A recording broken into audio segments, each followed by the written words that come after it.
Carl, thanks very much for joining me, and thanks for joining me on a discussion about West Papua in Indonesia. But first, I'd like to start with a blog post that you wrote a couple of weeks ago. You talked about the Papua New Guinean Prime Minister Peter O'Neill making a bit of noise about West Papua. Could you tell me a little bit about that? Well, there are varying interpretations of why he spoke out. He didn't call for independence or even autonomy or an act of self-determination. What he was saying was that the continuous images of atrocities that come through the social media have caused a bit of a rethink in him, and he thinks it's time now for Papua New Guinea to speak out about this level of atrocity. Let's just take a step back though. Can you give us a brief overview about the issues that are in West Papua and Papua? Well, Papua was part of the Dutch East Indies, obviously, but when Indonesia won its independence from the Netherlands, the Dutch kept West Papua.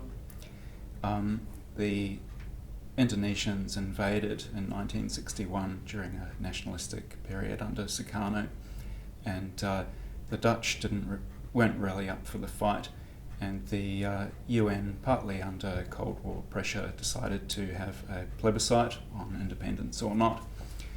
That took place in 1969 and was called the Act of Free Choice, but its critics call it the Act Free of Choice because it was done by 1,000 elders who were selected by the Indonesian military. So, there are doubts about whether that's a very legitimate document. Same, it has to be said, could be said of other founding documents of colonial states. But anyway, the Indonesians were recognised to own it in international law. The some of the West Papuan people who were unhappy with that set up a bunch of organisations that came together under the umbrella of the OPM to wage a low-level guerrilla war for independence. That was probably the fiercest in the mid-80s, and a lot of refugees fled into Papua New Guinea. Recently declassified cabinet documents show that was a major cause for concern for Australia, the potential for friction on the border between Papua New Guinea and Indonesia there. In the meantime, there was a lot of official and unofficial transmigration, mainly by Javanese into West Papua. So the indigenous Melanesians probably make up a bit less than half of the approximately 3 million people in West Papua.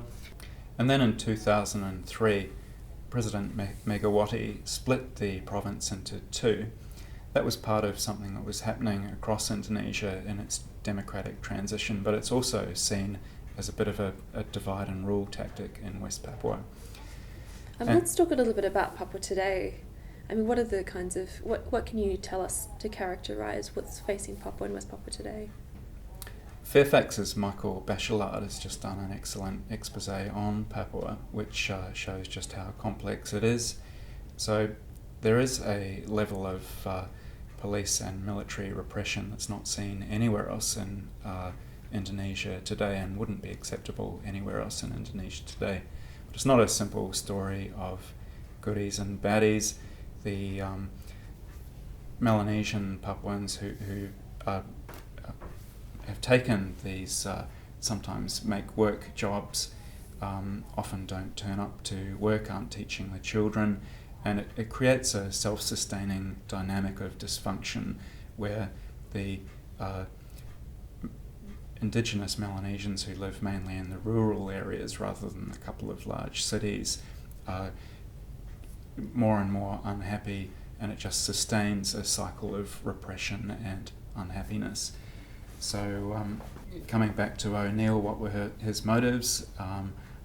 It's impossible to tell someone else's motives, but all the signs point to a mix of genuine concern for fellow Melanesians and probably a degree of political manoeuvring. It's always a popular issue in Papua New Guinea, where there's enormous sympathy, as there is right throughout Melanesia, for their oppressed brethren. So Perhaps we could talk a bit about the Indonesian political side of the story. Can you trace the trajectory of where that's gone, and particularly President Jokowi, how he's likely to handle it? Sure. I mean, you mentioned President Megawati earlier. The general impression is that there could have been a lot more done for the provinces under successive presidents, under Wahid, Megawati, and SBY, and it's largely fallen to Jokowi now to really address some of those ongoing issues in the province. Jokowi, during his election campaigned twice in the province, and actually made pre-election promises to not only open the province to foreign journalists, but to improve health and education. I mean, obviously through the implementation of his national schemes, he's been able to address the latter, but we're still waiting to see whether or not he can actually improve access to the province for foreign journalists. You mentioned Michael Bachelard, who actually made a couple of trips there. My understanding is that that's not always easy, so we'll wait to see whether or not there can be greater transparency on that. In terms of Papua-related policies, there have been a couple of positive developments. Once Jokowi was appointed, he installed the first female Papuan minister, and that was Johanna Susanna Yambizi, who became the Minister for the Empowerment of Women and the Protection of Children. Interestingly, she's actually an alumnus of the Australian Development Scheme, and is also a Professor of Linguistics. On the other hand, though, the appointment of Ramazad Rukadu as the Defence Minister is seen as a conservative figure and someone who praised the Kopassus soldiers responsible for the killing of the pro-independence leader Theus Eloe as heroes, is something that brings a little bit of concern to residents of that province. But so we'll wait to see what happens. And the first challenge early on in the Jokowi presidency was an incident that occurred in early December, in which military and police in the province fired on 800 protesters, killing 5 teenage boys. Jokowi, shortly after the incident, said that there would be an investigation and that the police would also hold its own investigation. He actually travelled to the province for Christmas celebrations there, and made another announcement directly addressing the issue, but has since been criticised for a bit of a slow response. I think Human Rights Watch has still made a recent statement saying that they're waiting to see what happens. But Carl, I'd like to ask you, where do you think things will head from here? I think experts like Damien Kingsbury, the International Crisis Group, now IPAC, and Gary Hogan are dead right when they say it's important not to view this solely as a socio-economic problem in West Papua. It is part of Indonesia, but the solution is political, needs dialogue, and needs a political solution. And it was heading that way a bit with a sort of Aceh style solution that has totally gone off the rails, and to me seems to need to be revived. Australia is incredibly badly positioned to be pushing for that kind of political solution. Would be enormously unwelcome in Jakarta, picking up a megaphone and blaring that message.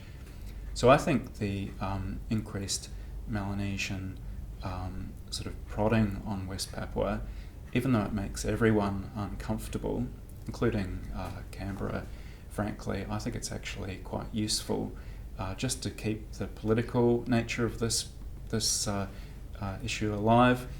So the Melanesian Spearhead Group will consider the bid by the newly sort of more united West Papuan groups for membership of the Melanesian Spearhead Group when the MSG meets in Solomon Islands mid-year.